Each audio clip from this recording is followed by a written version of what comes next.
Muito boa noite, estamos começando mais um programa Canal Aberto aqui na PUC TV, na NET Canal 22, na GVT TV, Canal 324 e na Sky HD também, Canal 324.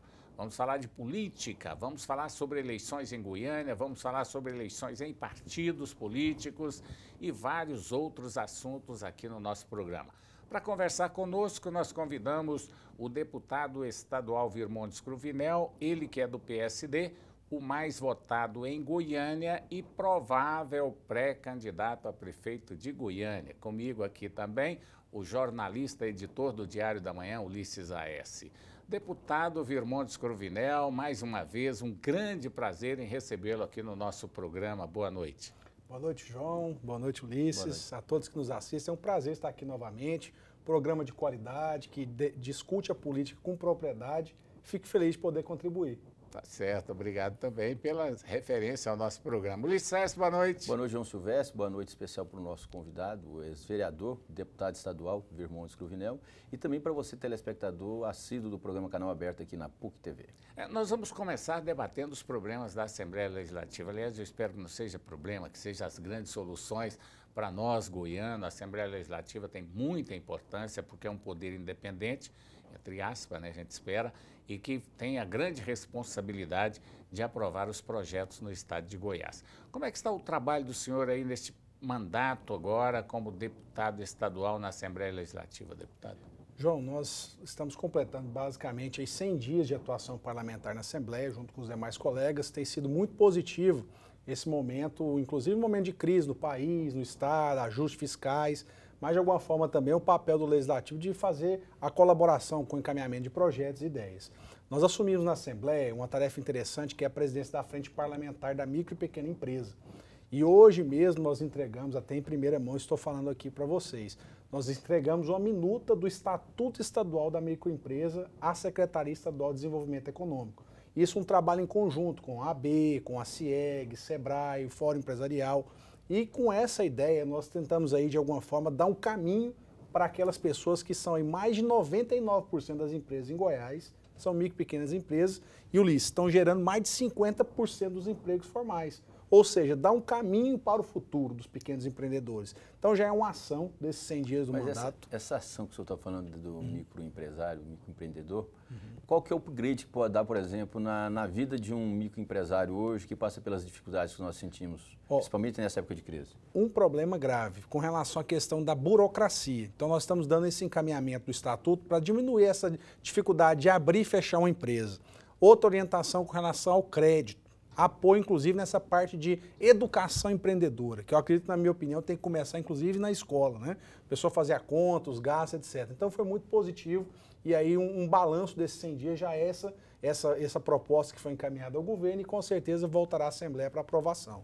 Agora, o detalhe interessante é quando se fala em pequenas empresas, né? No estado de Goiás, por exemplo, nós já temos centenas de milhares aí, talvez, de pequenas empresas que já têm aí o apoio do Fomentar, que tem o Banco do Povo, o Produzir, né? Produzir já é mais para as maiores empresas, né?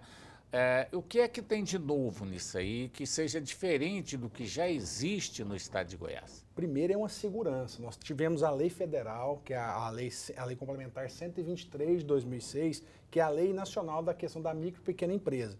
Em Goiás nós tivemos que fazer essa adequação local. E para ter um rumo, as pessoas às vezes querem montar seu próprio negócio, hoje tem legislação esparsa, decreto de um lado, lei complementar do outro, o estatuto ele vai ter o caminho jurídico para ter sustentabilidade do seu negócio ser consolidado. E, além disso, tem a parte da educação ao negócio. A pessoa que para ter o crédito no Estado, que é importante esse apoio do Estado, mas a pessoa também se capacitar para isso, para não dar aquelas aventuras de que em 3 anos já está fechando o próprio negócio. Agora, deputado, e é o desafio de gerar emprego, mais importante. Tem essa parte aí que vocês estão fazendo que é mais ligada ao Estado, né? Sim. Agora, a Prefeitura é cheia de burocracia. Para se conseguir um alvará de licença da Prefeitura, há uma dificuldade muito grande. Agora, esse projeto de vocês tem também alguma coisa ligada a essa área municipal? Tem. O pacto que está sendo estabelecido é o chamado Rede Sim, que vem inclusive do Plano Federal e que tem um grande apoio aqui da JUSEG, da Junta Comercial do Estado, junto com as prefeituras, justamente para que essa burocracia não aconteça na base. Às vezes é um alvará do Corpo de Bombeiros que precisa no Estado, mas precisa de um alvará de funcionamento ali com relação à construção, por exemplo. Então, nesse caso, a parceria está sendo feita, a ideia do chamado Rede Sim, que tem sim a parceria. Não dá para você trabalhar aqui com visão político-partidária, tem que pensar em gestão. E governo não briga com o governo, na minha opinião. É verdade. Pois é, mas o grande problema Só um detalhe para complementar, Ulisses, porque aconteceu um fato ali na Avenida T2, um prédio que já tem mais ou menos 60 anos, lá sei lá quanto tempo, aí de repente foi registrar um escritório lá, a prefeitura exigia uma licença ambiental para uma sala num prédio com mais de 40 salas, ambiental, construção você tem que antiga. pagar taxa na delegacia, você tem que pagar na Secretaria taxa, de Segurança. tem que pegar uma licença lá no meio ambiente. Pô, se a construção já tem essa licença ambiental, né, para montar um escritório, por que um escritóriozinho de contabilidade precisa de uma licença ambiental de um prédio? Eu acho que a licença ambiental ela deveria ser para a empresa que vai construir o prédio. Construir o prédio já deu a liberação, o prédio é comercial, automaticamente todas aquelas empresas já estão dentro daquela licença que foi feita para a construção do edifício. João, quer dizer, isso é uma burocracia. Em cima dessa ideia, Ulisses, João e amigos que nos assistem, o que nós temos acompanhado hoje é que a gestão pública está procurando acompanhar a gestão privada. O que é? Small government, ou seja, um governo enxuto. Empresas privadas, igual, por exemplo, o Banco Itaú, em 5 anos, eles vão reduzir em 50% as agências físicas. Para quê? Para funcionar tudo pela internet. E nessa parte, a burocracia diminui aí. O uso da tecnologia, ter um checklist básico na internet, onde que a pessoa vai lá, solicita o documento, tem a resposta num prazo estabelecido. Talvez seja esse o caminho para diminuir. Mas, por exemplo, se eu pega, vamos pegar esse atraso. Aqui. Eu vou no VaptVupt hoje tirar a carteira de identidade. Provavelmente vai demorar 30 dias para eu conseguir essa carteira de identidade. Ou seja, o meu polegar está lá, já foi tirado várias vezes, ou seja, a fotografia hoje é digital, eu posso mandar ela às vezes por internet, várias formas, tudo. Um mês. Para abrir uma empresa em Goiás é trocentos anos, você tem que inclusive ter um contador, ou seja, aquela coisa, aquela burocracia. O senhor não acha, por exemplo, hoje eu vi uma palestra do procurador, do promotor Fernando Krebs, sobre a corrupção, não é? E ele deu uma palestra para um grupo de alunos e falou o seguinte, que a burocracia, né, a burocracia, que de fato é burocracia no Brasil, ela acaba prejudicando o desenvolvimento do país, o crescimento e também é um braço assim firme para o aparecimento da corrupção. Porque você tenta burlar aquela burocracia através do que assim, vamos molhar a mão daquele servidor, então daquela pessoa, daquele agente. O senhor não acha, por exemplo, que está na hora do Brasil criar vergonha, ou seja, o Estado de Goiás também, ou seja, acabar com essa burocracia que acaba prejudicando o desenvolvimento do país? Sem dúvida. Uma das coisas que eu coloco bem claro é ter critérios objetivos, ou seja, não dá para você admitir que um fiscal chegue e requisite algumas coisas que imediatamente depois de 2 dias outro fiscal chega com a lista diferenciada. Tem que ter um padrão, isso tem que ser publicado, inclusive portal da transparência, para facilitar, inclusive, a fiscalização do cidadão. Esse talvez seja o caminho, ter facilidade tecnológica, acesso na internet, que o cidadão vai poder cobrar, inclusive, se tiver algum equívoco, inclusive com o nome do servidor. Falar, esse servidor veio aqui, né?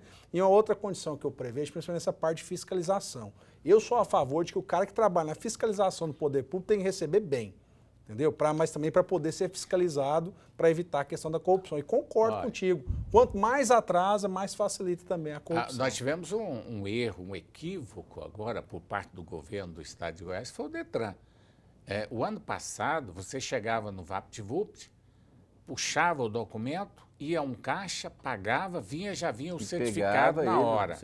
Aí, de repente, o Detran diz que modernizou, né? Aí vem a taxa, você paga, depois vai outra taxa, você paga, depois você tem que esperar lá na sua casa o documento, o correio vai, não encontra ninguém, porque muita gente hoje não mora, não fica o dia inteiro em casa. Aí depois deixa lá um aviso, você tem que chegar antes das 17 horas lá para pegar o documento. Aconteceu comigo isso. Cheguei lá no correio, Eu vim pegar meu documento, falei, o senhor trouxe aquele papelzinho do aviso do correio? Trouxe, não, então não tem como te entregar, porque aqui lá tem um número, aqui nós temos que ter um número. Eu tive que ir lá em casa, voltei, cheguei lá, peguei o papelzinho para levar lá para apresentar no correio. Quer dizer, o que eu perdi de tempo com essa modernização do Detran é uma coisa incrível. E muitos motoristas estão passando por isso, inclusive, né? sem a documentação legal, ou seja, trafegando na cidade sem a documentação legal. E o Detran gastando fortuna para poder fazer esse trabalho. Eu faço, inclusive, uma autocrítica, né? Aqui no caso, todos sabem que o meu partido é da base do governador Marconi Perillo. Nós, inclusive, fizemos uma visita ao presidente do Detran para buscar esclarecimento a respeito disso. Foi informada a questão da empresa, enfim. Mas se presta o serviço público, tem que ser prestado com qualidade. Então, seja governo, não seja governo, o que nós queremos é que o cidadão seja bem atendido. E realmente teve esse problema, essa demanda. Por um outro lado também, nós já percebemos que tivemos avanço no Detran. É um caos, né? Não, hoje é um caos. O avanço que o senhor está falando aí é um caos. Eu comento, o avanço dentro do caos, né? Desse esperar para ver, desse passo, né? O que eu falo assim, nós já tivemos a instalação do VaptVupt do Detran. O que antes era pior ainda. Mas o atendimento lá já melhorou. Será que melhorou o atendimento? A nossa expectativa, não só como político, mas como cidadão, é cobrar isso, que o serviço público seja nosso lado ou não, que funcione com qualidade. Todo cidadão tem direito de cobrar. Pois é, eu estou citando esse exemplo aí, que foi um péssimo negócio até agora, que a maioria dos usuários de veículos estão passando por isso. Agora, imagine se for recorrer de uma multa, imagine se for fazer uma transferência, uma vistoria no Detran. E a reclamação é geral, né, João? Pior que a gente vê que ela é geral. E é uma fonte que gera muito lucro para o governo. Né? Muito dinheiro entra para o governo exatamente em cima do Detran, que é uma das maiores fontes que tem. Eu acho que precisa melhorar a qualidade do atendimento, sem sombra de dúvida, né? Bom, nós já estamos indo para o intervalo comercial, daqui a pouco estaremos de volta com o programa Canal Aberto. Estamos de volta com o programa Canal Aberto aqui na PUC TV, na NET Canal 22, na GVT TV e também na Sky HD. São 4 canais aí transmitindo o nosso programa hoje, tudo em HD, a melhor imagem da televisão completa, em Goiás. Né? Ainda tem o Canal Aberto 24, né, que é em imagem HD. Também nós temos o canal aberto na imagem analógica. Se a sua televisão ainda é analógica, continua nos assistindo aqui, ficando então 5 opções para o telespectador estar nos assistindo, sempre com a melhor imagem e com o melhor papo também, porque nós estamos conversando aqui hoje com o deputado Virmondes Cruvinel, um dos políticos mais inteligentes, bem avaliado em Goiânia, com certeza aí no avanço em busca de crescimento na política, no PSD, que está tendo, assim, algumas divergências com relação às renovações do diretório. O deputado Francisco Júnior parece que não concorda com a maneira com que está sendo planejada pelo partido, né, de colocar aquele político mais votado como presidente do diretório municipal. Qual que é a opinião do senhor sobre essa renovação dos diretórios do PSD? Primeiro eu acredito o seguinte, o PSD tem feito um trabalho bem democrático com relação a estabelecer critérios, né? Isso foi feito também nos diretórios do interior, o deputado estadual mais votado, federal mais votado, isso com critério prévio. Quando se tem regras para o jogo, dá para jogar. Então, dessa forma que eu acredito que o PSD também caminha para Goiânia. E diferente de que às vezes pode ser alimentado aí, o que nós temos pregado é uma unidade. Hoje nós temos aí tanto o deputado Francisco, o nosso nome, o próprio presidente regional Vilmar Rocha, além dos deputados estaduais, com intenso trabalho em Goiânia. Essa unidade dentro do PSD existe? Porque você vai pegar, por exemplo, o PT não é um partido único. O PT tem várias tendências. Se eu pego o PMDB, tem o PMDB friboísta e tem o PMDB que é contra o friboi. Se eu pega o DEM tem o que é favorável ao Ronaldo Caiado, o que é ligado ao deputado Hélio Souza, que foi, vamos supor, ligado ao José Eliton, que inclusive deixou o partido justamente por isso. Hoje o PSD pode-se dizer que é um partido unido ou é um partido que está buscando essa identificação, essa união, essa identidade? O que nós percebemos, eu acredito que isso seja até salutar, ter divergências internas, o que não impede de um fortalecimento para uma disputa, até porque disputas o adversário não é o partido. Né? Inclusive é o debate de ideias que tem que acontecer com outros lados. Então, dessa forma, o PSD caminha. É lógico que existem alguns com trabalho na militância mais na área da habitação, outro com bandeiras ligadas a empreendedores, etc. E é natural que, às vezes, até no próprio ação parlamentar tenha debate. Eu sou favorável a isso. Um partido que caminha de forma uníssona, sem um debate prévio, na verdade, é uma ditadura. Então, o que nós estamos vivendo hoje, no momento, é do puro partidarismo. E o que nós temos caminhado no PSD é isso, respeitando as diferenças, tentar construir a possibilidade, inclusive, de uma candidatura própria na cidade. E se não faz isso com unidade interna, não vai caminhar para o propósito maior, que é debater Goiânia, diferenças regionais que existem dentro da cidade de Goiânia. Então, para isso, mesmo com essa diferença, às vezes ideológica de alguns internamente, nós temos sim procurado essa unidade, fortalecer um trabalho de base no partido, capacitar candidatos a vereador, inclusive com debates, palestras sobre temas aí de urbanismo, talvez seja um caminho para o futuro. Deixa eu fazer uma pergunta aqui, que até veio assim da base da curiosidade. O PSD, ele apoia o governo federal, porque o Kassab é ministro da Dilma Rousseff. O senhor, aqui em Goiânia, em Goiás, o partido apoia Marconi Perillo. O Vilmar Rocha é secretário de Marconi Perillo. Como é que fica o discurso do senhor lá na Assembleia Legislativa, quando o senhor refere ao governo federal e ao governo estadual?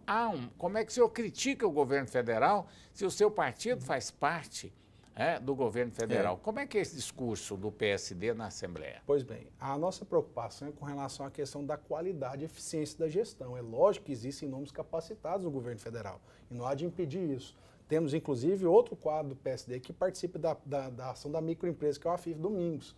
Temos nomes capacitados. O que nós não admitimos, isso eu digo como cidadão, como político, né, como pessoa que convive no debate, é que más gestões, a falta de transparência, a não prestação de contas de forma correta das ações do governo aconteçam. E o que nós temos percebido é isso, tá? Havendo um distanciamento por parte do governo federal, tanto da interlocução interna no Congresso Nacional, quanto com a sociedade. Agora, a presidente Dilma, ultimamente, estabeleceu o Michel Temer para tentar fazer novamente essa interlocução. Mas o que nós percebemos são esses defeitos. E eu sempre faço questão de apontar críticas, isso eu digo pessoalmente, até é uma linha de conduta também do próprio presidente regional, Vilmar Rocha, é fazer críticas às gestões, não a pessoas. Então vamos fazer crítica à gestão aqui.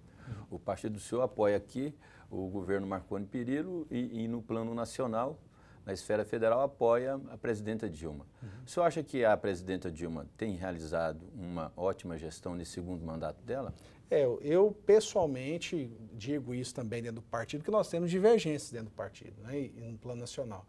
Pessoalmente, eu tenho dito assim que há um equívoco da administração atual do governo federal, como eu disse, com um distanciamento daquele discurso, que era o discurso das massas, dos segmentos organizados, hoje se distancia da sociedade e se distancia também do Congresso, precisando de mais habilidade, inclusive, nessa mensagem que é chegada. E aí nós enfrentamos um momento de crise, tanto é que foi necessário trazer um ministro, que eu respeito, inclusive, o ministro está fazendo. É um quadro preparado que está no governo federal, que foi necessário fazer ajustes, mas esse discurso tem que chegar também à sociedade. Agora, o discurso tem que chegar à sociedade. Agora, e para as obras do governador Marconi Perillo, do governo do estado de Goiás, que estão paradas?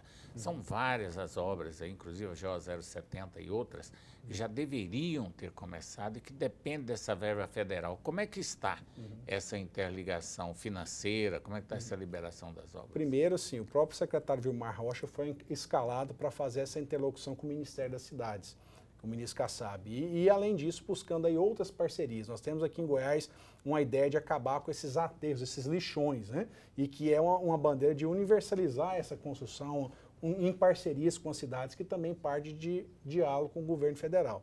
O que nós temos percebido é esse diálogo republicano, uma busca de entendimento, como eu disse no começo, o governo buscando dialogar com o governo sem ideologias, né? Sem pensar só em eleição os 4 anos do mandato.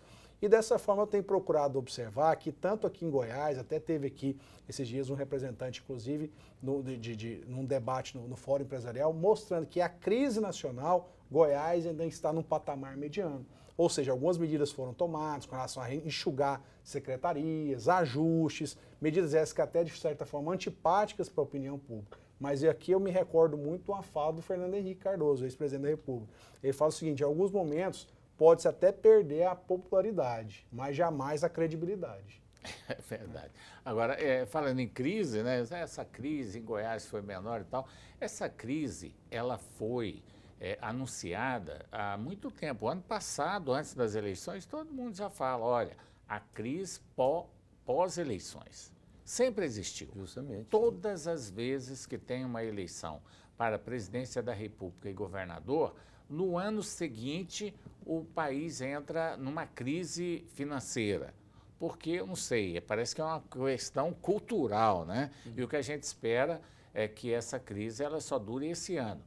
Numa conversa que eu tive com o governador recentemente, ele me disse que até o final do ano está garantida a crise. Desse jeito. Se disse até o final do ano, pode preparar por mais um ano, então. Crise, o que nós temos acompanhado é essa boa intenção por parte do governo. Tem que fazer corte, corta na carne, né? Eu acho inadmissível hoje você ter um governo aí distante dessa realidade da sociedade, com mais de 10 secretarias, sem interlocução, pasta fazendo uma função da outra, ou seja, foi um momento de tomar uma decisão. Exemplo, o senhor fala em reformas, mudanças, essas coisas. O que o senhor acha que o governo do estado de Goiás fez assim no sentido de positivo para enfrentar essa crise aí? Porque adotou algumas medidas no início e não se tinha crise naquele momento, todos nós passávamos por um momento assim, de prosperidade, ou seja, no início do ano, essa crise não era tão forte como é hoje, não é? Tomou-se as medidas execuíveis, adequadas e parece que a crise cada vez se acirra mais. O que eu tenho observado, Ulisses, é o seguinte, da mesma forma como foi feito esse ajuste inicial, eu acho que o mais valioso, esse corte de secretarias mesmo, acho que o governo federal, a prefeitura procura fazer isso e até a oposição apoia isso na Câmara, né? Isso foi um passo que é, como se diz, um dever de casa. A outra observação é que, ao mesmo tempo, o governo tem buscado encaminhar alguns projetos ligados à questão do desenvolvimento. Eu estava falando justamente dessa questão da microempresa, associada a projetos interessantes como, por exemplo, do e-commerce, né? Você facilitar esse comércio eletrônico, transações que aconteçam em Goiás que gerem divisas para o Estado. Então, da mesma forma que você faz ajuste, você tem que mirar no futuro.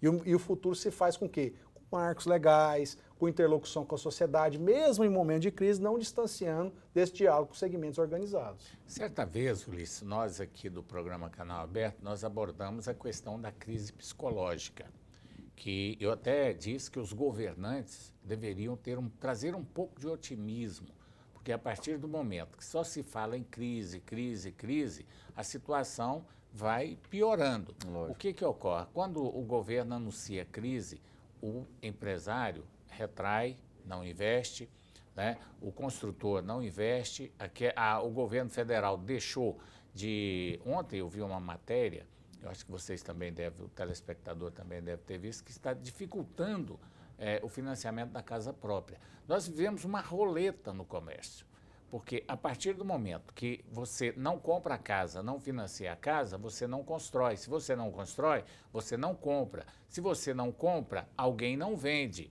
Se alguém não vende, alguém não produz. Então forma-se uma corrente em todos os setores do país e aí a crise fica generalizada, porque uma coisa depende da outra. Se o governo federal não financiar a casa, vai essa corrente. Isso ocorre na agricultura, isso ocorre no mercado de automóveis, enfim, todos os setores de atividade, uma coisa depende da outra. Se não tem um investimento de um grande poder econômico, no caso o governo, aí a tendência é haver o desemprego. E se tem desemprego, se não tem giro comercial, o governo também não arrecada e a crise volta para o governo. Quer dizer, ele lança a crise, ele provoca a crise e ele recebe em troca a crise dentro da sua própria casa. Então, essa roleta, que podemos dizer, não sei se eu falei corretamente, a roleta que vive o comércio, o giro do comércio, é que faz com que a crise vai se fomentando. E o grande responsável pela fomentação da crise num país é o próprio governo. Quando ele começa a puxar o freio da economia, aí o bicho pega. Vamos para mais um intervalo comercial, daqui a pouco estaremos de volta. Estamos de volta com o programa Canal Aberto aqui na PUC TV, na NET Canal 22, na GVT e também na Sky HD. Estamos conversando com o deputado estadual Virmondes Cruvinel, ele é do PSD. Eu falei aqui ainda há pouco, né, na abertura do programa, que ele é um dos prováveis pré-candidatos a prefeito de Goiânia. Goiânia que já tem alguns nomes no páreo aí. Dentre eles, Ides Rezende Machado, que antes mesmo de terminar as eleições para governador já se falava que ele seria candidato a prefeito. É um eterno candidato aqui em Goiânia e fortíssimo, por sinal. Vanderlan Cardoso está aí trabalhando, agora querendo aproximar da base, filiado ao PSB, partido que tem o Marcos Abrão como presidente, também de olho na Prefeitura de Goiânia, de olho no apoio da base aliada do governo. O PSD do Virmondes Cruvinel também tem nomes bons aí, Francisco Júnior, o próprio Virmondes para disputar a prefeitura. Dentre outros, né? Vilmar Rocha também, dentre outros, né, Ulisses Aécio? Então está na pauta aí, podemos falar sobre sucessão em Goiânia. Fique à vontade aí, Ulisses Aécio e também Virmondes Cruvinel. O senhor seria pré-candidato, já é um pré-candidato? Ou o senhor vai ficar naquela, não, depende do partido, aquela coisa toda? Bom, a vida é movida a desafios, Ulisses. Eu acredito que quem está na vida pública tem que procurar almejar o quê? Crescimento, prestação de serviços. E dessa forma, quem no nosso caso, nascido em Goiânia, que tem uma vida pública, sendo vereador mais votado, nos estimula, sim, a ter uma contrapartida de prestação de serviço pela cidade. Eu digo que o momento é um momento propício, é um momento de dificuldades na prefeitura, que talvez uma ação planejada já pode fazer a diferença. Eu digo e tenho dito primeiramente que eu tenho que fazer um trabalho de base dentro do PSD. Nós temos nomes dentro do PSD, mas eu tenho me colocado à disposição sim. Mas o senhor acha que o senhor teria condições administrativas de pegar Goiânia, ou seja, nesse momento conturbado dela, ou seja, praticamente totalmente desgovernada, e colocar ela no trilho, ou seja, colocar o trenzinho no trilho, administrar do jeito que tem que ser administrado, ou seja, com o apoio da população, agradando a própria população? Ulisses, eu penso o seguinte, nada se faz sozinho. Então, buscando fazer um planejamento para a cidade, olhar a situação, o cenário da cidade hoje, isso tecnicamente, a questão urbanística, do desenvolvimento, a questão da atualização do plano diretor local, isso pensando uma equipe de pensantes, de pessoas executoras também, é possível sim fazer alguma coisa para a cidade, o mínimo, né? Ou seja, uma gestão descentralizada. Nós batemos muito nessa tecla, inclusive da última vez que eu tive aqui no programa. Como que em Goiânia hoje nós não descentralizamos a administração da prefeitura? Você já tem uma lei aprovada criando subprefeituras. Então são coisas simples, mas que a partir do momento que você tenha esse diálogo e uma preparação para isso com a equipe em potencial, existe sim possibilidade. Eu só tenho dito o seguinte, não o nome Virmondes ou outros colegas, mas que pensem a longo prazo na cidade e não nesse imediatismo apenas de disputas ideológicas. Tá certo. Agora, eu não citei o nome do Jaime Ricon, do PSDB, Adriana Coste, do PT, que é nome fortíssimo aí, né? Que pode vir a disputar. O deputado Valdir também parece que já teve essa intenção. Agora a pergunta, eu acabei de falar que Iris Rezende é um candidato fortíssimo aqui em Goiânia. Eu pergunto ao deputado Virmondes Cruvinel, do PSD, da base do governo, o que é que a base tem que fazer para bater esse quase imbatível Iris Rezende Machado? Primeiro, trabalhar a tese aí no mínimo de 2 candidaturas. Eu tenho defendido isso, que num plano de estratégia, talvez só o nome do Dr. Iris, que é um nome respeitado, nós percebemos inclusive, sendo adversários dele, nós podemos ter um discurso e um trabalho efetivo pela cidade. Essa natural disputa interna pode levar a um segundo turno. Essa é a primeira tese que eu tenho defendido. O segundo caso é apontar também as diferenças de gestões, né? O fato do legado que o Dr. Iris deixou para a cidade com a gestão do prefeito Paulo Garcia é algo que tem que ser lembrado. Nós vamos questionar por que não agora o prefeito Paulo Garcia não irá subir no palanque do Dr. Iris, que é uma preocupação também que todo cidadão goianiense tem. Não tem a memória curta, está acompanhando que esse caos foi deixado com um discurso anterior, de que seria uma melhor administração de sucessão. Então isso tem que ser lembrado. Por isso que eu faço questão de dizer, a base pode trabalhar em unidade, tem um exemplo de gestão interessante no Estado e que Goiânia pode também ter essa referência. Nós observamos outras gestões de capitais, inclusive. Não adianta ficar com essa cabeça isolada aqui na cidade de Goiânia sem pensar em boas outras referências no Estado. E também em outros estados, né, capitais interessantes. O PSDB não tem tido muita sorte em Goiânia, não. Ou seja, geralmente lança as suas candidaturas ou então apoia e leva sempre uma taca. O senhor acha que esse é o momento, ou seja, esse momento do desgaste do prefeito Paulo Garcia, que foi apoiado pelo próprio PMDB, pelo ex-prefeito, ex-governador Iris Rezende. Você acha que esse é o momento do PSDB voltar ao poder, ou seja, o PSDB com a sua base aliada? É um momento contraditório. O bom debate, sem baixar o nível, mas com conteúdo, apontando falhas, apontando inclusive também coisas positivas que foram feitas, né? Que nós podemos aí, de alguma forma, levantar uma discussão para o ano que vem. Agora, um detalhe interessante é que o PMDB, pelo que nós estamos vendo aí nas articulações que estão sendo feitas, tem, de um lado, o Ronaldo Caiado, que é o nome que parte do PMDB quer, mas ao mesmo tempo parte do PMDB acha que não é uma boa o Ronaldo Caiado estar ali. Prefere o Paulo Garcia. Outra parte já acha que o PT de Paulo Garcia não é um bom adversário e já prega, inclusive, que o PMDB deve lançar a chapa pura, né, para a Prefeitura de Goiânia. O próprio PMDB ainda não se definiu e não sabe qual que é o melhor caminho. Só sabe que o Íris... Me disseram uma informação para você, não sei se procede, para os nossos telespectadores. Para os telespectadores aqui, que a chapa que vai ser lançada, ou seja, a Prefeitura de Goiânia, é Íris Rezende e o Agenor Mariano de novo. A mesma chapa que disputou. O Agenor é o vice do Paulo. Hoje é o vice do Paulo. Pois é, isso aí já seria para fugir do PT e fugir do próprio DEM, que pode não ser uma boa. Eu não sei o que vai ser melhor para Goiânia. Agora, vocês que fazem parte do bolo, né, que vão disputar aí, qual que seria a melhor opção para vocês? Eu acredito o seguinte, essa tese de bater na mesma tecla, o cidadão vai ficando cansado. E observando isso aí também com relação ao que já contribuiu o doutor Íris para a cidade de Goiânia, para o estado de Goiás, mas nós sabemos que hoje o mundo vive de novas informações, né? de busca de novos entendimentos, de parcerias a longo prazo, de experiências positivas, inclusive, em outras cidades. E que eu tenho percebido que, às vezes, batemos muito na mesma tecla, não só a tecla do asfalto. O cidadão não pode pensar na administração só fora de casa com asfalto. Tem que pensar dentro de casa, emprego, renda, a capacitação profissional. Então o senhor acha que o Paulo Garcia vai ser o grande cabo eleitoral do PSDB e da base aliada hoje? Porque praticamente no governo dele nada aconteceu isso. Luiz, foi um caos completo. Todos sabem, isso é externo, que é a minha posição contrária à administração do prefeito Paulo Garcia, mas eu acredito sim que é o momento de confrontar isso, de levantar o contraditório, de mostrar algo que não foi feito pela cidade e que, apesar disso, assumido em compromisso de campanha. Isso agora, tem que ser levantado no momento certo. Há uma possibilidade, Ulisses Aécio e deputado Virmontes, que seria, então, o Íris lançando uma chapa puro sangue, como dizemos aí, como se diz no meio político, o PT naturalmente lançaria uma outra chapa, né? Aí a situação lá, a oposição ao governo, a base, teria duas chapas e o governo lançaria duas chapas. As duas que se afunilarem, naturalmente vão se unir. A tendência, se a Adriana Costa for candidata a prefeita pelo PT, é que no segundo turno ela una com o Íris Rezende Machado. E a tendência das duas ou três chapas aí da base aliada, aí vai cair na mesmice, não?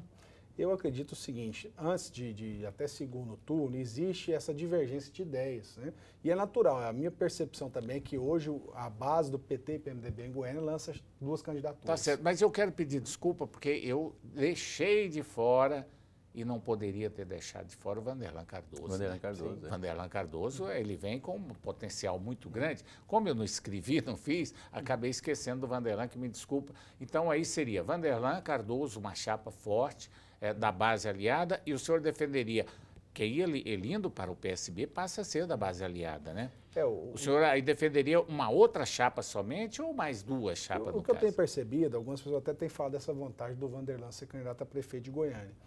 Tem um recall de duas candidaturas ao governo, sem dúvida, mas eu também tenho colocado a possibilidade que, com essa experiência, ele pode contribuir talvez em outras cidades aí da região metropolitana, o próprio senador Canedo, retornar, Aparecida. Então, eu acredito que não só pensar o Vanderlan para Goiânia, eu até tenho colocado isso aí nos debates. Mas nesse rol que o João colocou de vários candidatos da base, aí, inclusive do PSDB, o senhor acha que tem algum nome aí convincente para...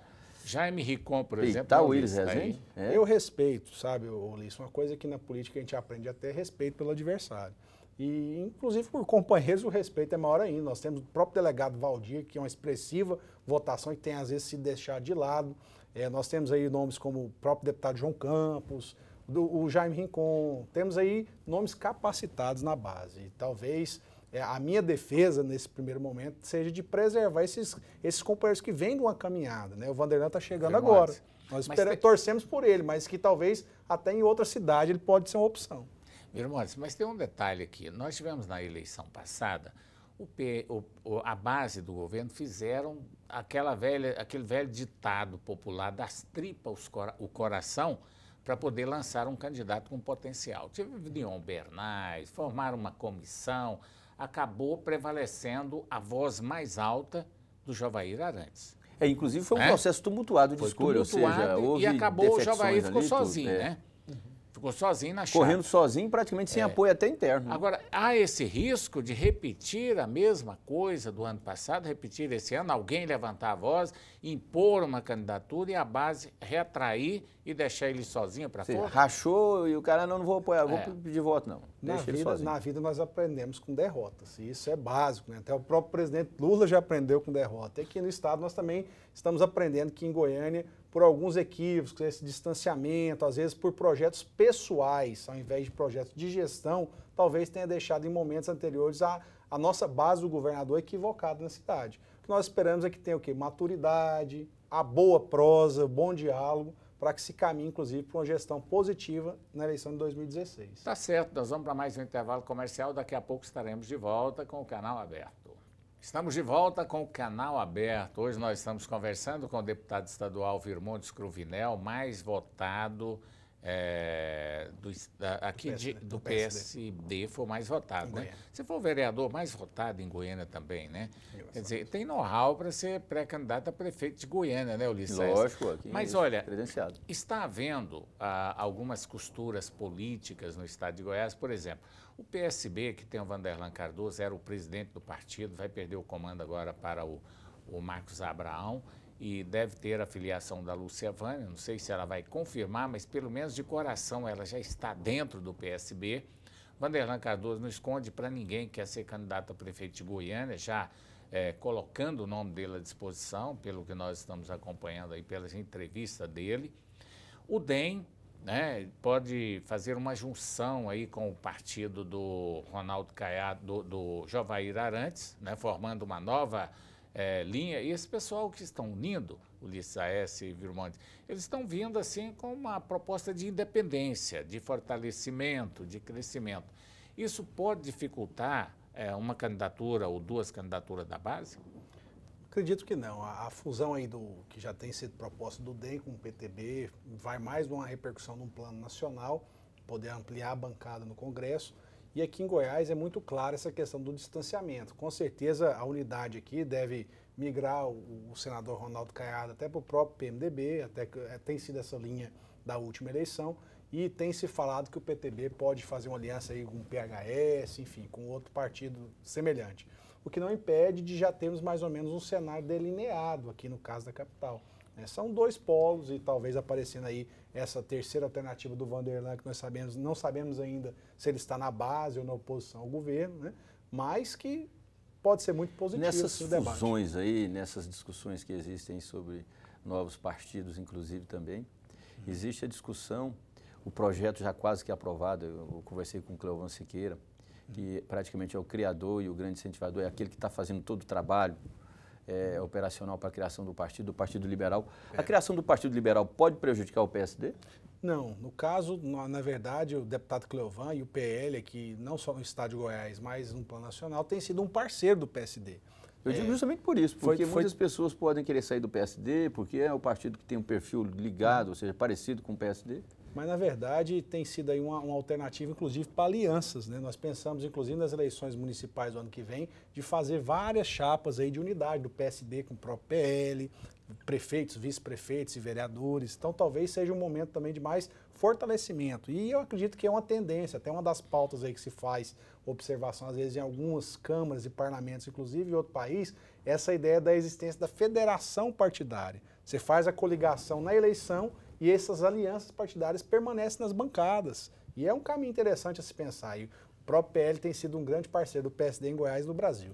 Agora, a reforma política deve ser votada ainda esse mês, né? Porque existem muitas revisões, não tem uma data assim definitiva. Segundo as informações, pode ser votada essa semana, mas alguém pode pedir vista, pode querer alterar essa. Mas parece que até agora não tem nenhuma alteração substancial. Que eu saiba, não tem nada assim de novo nessa reforma política que venha causar uma mudança na estrutura partidária no país.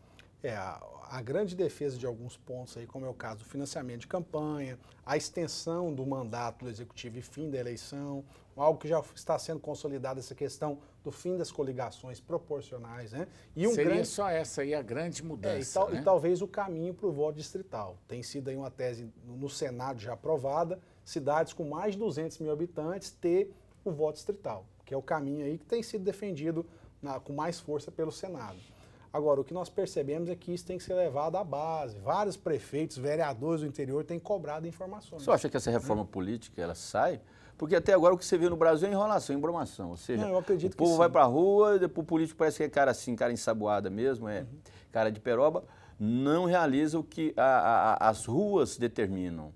Você acha que essa reforma administrativa sai? Eu acredito que sim. A reforma política está... Reforma política, justamente. Está no prazo legal, né? Ou seja, tem que ser um ano antes da eleição para se fazer a alteração da lei eleitoral. E o momento está propício para já instalada a comissão, que já tem, em períodos passados, aí, caminhado para o retrocesso, de não ter avanço. Aqui não, nós já percebemos que já teve sim avanço. Esse debate da coligação proporcional é um caos, né, que já existia, de eleger pessoas que não são conhecidas, enfim. A ideia de acabar com a reeleição do executivo, acabou já mais recentemente com essa ideia de acabar com a figura do suplente de senador, né? Tem se batido muito nessas teclas aí que não fazem sentido hoje com a realidade política que vivemos. É tanta reforma, João, que você fala reforma administrativa, não reforma política, previdenciária, porque parece que tem tanta reforma no Brasil que parece que nenhuma funciona, né? Agora, nós até pretendemos, são necessárias. Nós pretendemos trazer agora, no final de maio e início de junho, o deputado Índio da Costa. O deputado Índio da Costa do PSD do Rio de Janeiro, deputado federal, foi o relator da lei do Ficha Limpa e tem aí está participando da comissão de reforma política. Nós vamos trazer ele aqui e fazer o convite também a vocês. Então, nós estaremos lá. O detalhe mais interessante, Ulisses, é que cada hora surge uma novidade. Era para ter acabado na proposta com a eleição do suplente, né? Seria o senador mais votado. Em caso da vagância do cargo, seria o segundo mais votado. Já empinaram, né, a carroça lá com o ditado popular e agora já se aceita que seja o suplente, um suplente só, que não seja parente, né, do senador. Quer dizer, eu acho que já é um pouco razoável nesse mas caso o grande problema é tirar esses grandes empresários que ganham cargos, assim, ganham mandatos só porque tem dinheiro, são ricos demais. Eu já acho que deveria lançar 2 candidatos. O primeiro tomaria posse e o segundo ficaria como suplente, ou 3 candidatos a senadores. Mas não acontece isso, ficaria talvez mais difícil, né? Uma disputa entre os partidos. Mas essa aí já é uma situação um pouco melhor, porque acaba aquele negócio de colocar a esposa do amigo, que não é nem a política, né? Ou amigo que nem é político, como suplente senador, e acaba assumindo. E depois pode até ser um bom negócio, pode ser até um bom senador, mas a maneira não é uma maneira correta, como a maioria da população não concorda. A minha opinião pessoal com relação a esse tema é o seguinte, é o voto majoritário também para o Senado. Mais votado é o senador, suplente é o segundo mais votado. Poderia ser o senador e vice. Você diz assim, o suplente é o segundo mais votado. Mesmo que não seja dele, ou seja o partido, é o segundo mais votado, suplente. Sim, essa é a minha opinião pessoal. Seja o vice ou o suplente, mas ele tem que pôr a cara para o povo conhecer ele. Lógico. Por exemplo, o vice-governador não é governador. O segundo que perdeu a eleição para o Senado seria o segundo mais votado. Não, mas essa aí de você lançar o senador e o vice-senador, né? Como tem o governador e o vice-governador. O vice-governador não é governador, ele só é na vagância do cargo ou no licenciamento do governador. Então nós poderíamos ter o senador e o vice-senador ou suplente, mas que mostre a cara para a população, porque na hora que você for votar lá, você está sabendo, olha, eu estou votando para X senador, mas na vagância o meu candidato vai ser o segundo suplente ou o primeiro suplente. Isso tem que ser mostrado em palanque, isso tem que ser mostrado no registro para todo mundo saber e você vai votar então na dupla, o senador e o vice ou o suplente, mas que seja uma coisa pública. Que é perceptível, é que o povo brasileiro está cansado de caroneiro. Então, assim, tem caroneiro desconhecido. Tem que ser provado. Fica escondidinho ali, ninguém sabe quem é o suplente. Eu, por exemplo, não sei quem é o suplente da maioria dos senadores, né? Acho que o eleitor nem sabe já também. Entraram alguns suplentes aí, né? Então, eu acho que seria bacana se fosse mais João, ali é o seguinte, ele mostra um pouco de filhotismo, nepotismo, porque você coloca parentes e também da influência do poder aquisitivo na campanha, porque geralmente se coloca os grandes empresários. Pode pegar aí, o telespectador pode fazer esse teste aí, vamos pegar quais são os suplentes desses senadores aí em eleições anteriores, vai ver só as pessoas que têm assim, ó, abonadinhas, têm dinheiro demais. Então, veja bem, isso é o que nós estamos contra, porque isso pode gerar também a corrupção, então é negociata nas políticas. Não é? Agora, eu só quero fazer uma ressalva aqui. Nós tivemos 2 suplentes senadores que assumiram, homens íntegros, sérios, e que fizeram bom trabalho. O Ciro Miranda foi um excelente senador, o Wilber está fazendo um excelente trabalho. Mas não deixa de ter dinheiro, né, João? Mas eu falo assim, aspecto, poderia ter sido eles próprios, justamente, entendeu? Justamente. Só que deveria ter sido da maneira como foi para governador. Não estou dizendo que foi mau negócio, não. Não, o Ciro Miranda foi um excelente, foi. E o Wilder tem sido um excelente senador também. Senador, quer dizer, eles foram suplentes, só que eu acho que a maneira com que eles foram poderia ter sido um pouco diferente. É estranha. Né? Agora, e se não fosse, se fosse ruim, né? Aí nós não saberíamos também. Então, felizmente, Goiás deu sorte, eles estão cumprindo bem o mandato deles, estão de parabéns, inclusive. O Ciro Miranda já saiu com a eleição do Ronaldo Caiado e o Wilber está indo muito bem aí como suplente. O que a gente questiona é a maneira com que está sendo realizadas as eleições, quero deixar bem claro isso aqui. Outro fator que se discute muito, Vilmontes, está no projeto também, é a questão do financiamento público de campanha. Tem gente que defende que as empresas devem fazer a doação para o partido, inclusive está lá na lei, né? E outros já defendem para o individual. Qual que é a sua opinião a respeito disso? Eu sou a favor que, primeiro, tenha-se transparência nessa questão. Não adianta você falar financiamento público se não tem uma forma rigorosa de combater o Caixa 2. Então, se você caminha para um passo de tentar igualdade no processo eleitoral, isonomia, talvez o caminho do financiamento público, mas com rigor na fiscalização. Você não concorda comigo, por exemplo? Eu acho que grandes empresas podem até doar para a campanha, mas teriam que ser proibidas de serem, por exemplo, aproveitadas em obras do governo? Inclusive, é uma tese, às vezes um período aí como se diz, até de 4 anos, por exemplo. É uma quarentena que é falado, né? Uma quarentena, é um debate bom, interessante. O financiamento público de campanha já existe, né? Inclusive agora os partidos vão abocanhar aí cerca de 870 milhões de reais que vão ser divididos para os partidos proporcionalmente à representação. Isso é dinheiro demais que já sai dos cofres públicos. Eu defendo, já falei isso aqui, vou falar de novo, eu defendo que cada partido tem que sobreviver com as doações dos filiados, cada um dá a sua contribuição todo ano, todo mês, e a cada um da sua maneira, para manter o partido. Agora, financiamento público de campanha, mais quase R$1 bilhão que já vão para os partidos. Mas não sei quantos bilhões que gasta para fazer as eleições pelos nossos tribunais eleitorais. Aí o bicho pega. Mas Ulisses Aécio, Vilmontes Cruvinel, o programa chegou ao final, foi bom conversar com o senhor, foi bom recebê-lo aqui mais uma vez, obrigado por ter vindo. João, eu parabenizo, eu agradeço esse espaço, essa dupla junto com o Ulisses, que vocês aqui fazem um debate de qualidade, de alto nível. Eu acredito que é dessa forma que nós devemos discutir política no país. Às vezes nós percebemos alguns exemplos ruins, até num plano nacional, local, mas o que é importante é que respeite essas diferenças e procure resultados. Eu fico feliz de poder participar, é sempre uma honra estar aqui. Eu estava conversando nos bastidores que eu mais aprendo do que falo, né? Vocês são pessoas muito conhecedoras e respeitadas. Eu acredito que é por isso o sucesso do programa e, mais uma vez, eu só tenho a agradecer e dizer que sempre que convidado eu vou estar por aqui. Até agradecer também os jovens que nós encontramos aí esse fim de semana no encontro de carros antigos, né? Um hobby interessante aqui que existe, famílias reunidas, né?